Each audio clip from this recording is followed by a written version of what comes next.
Kvennafrídagurinn tækifæri fyrir okkur konur að sýna að við sættum okkur ekki við það að fá lægri laun heldur en karlmenn og konur ganga út af vinnustaðnum á ákveðnum tímapunkti dags til að sýna það að þá erum við búin að vinna þá vinnu sem við fáum borgað fyrir.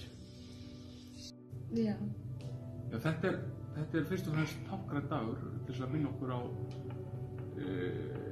réttindabaráttu kvenna.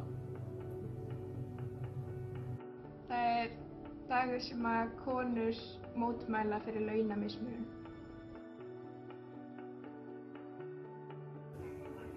Mér finnst þetta æðislegt, mér finnst þetta góður dagur vegna þess að okkur ber skylda til að halda áfram vinnunni bara fyrir okkur konur. Við viljum réttlæti og við viljum jafnrétti á öllum frontum. Gefumst ekkert upp fyrir að það er komið. Já, sko, konur þurfa að vinna meira til þess að hafa sömu laun og karlar, þannig að hann er í raun og veru mjög táknrænn af því að sko konur ættu þá að í raun og veru sko til þess að jafna út þetta hlutfall þá ættu þær að fá að hætta fyrir, þannig að það passar og er kannski bara góð áminning.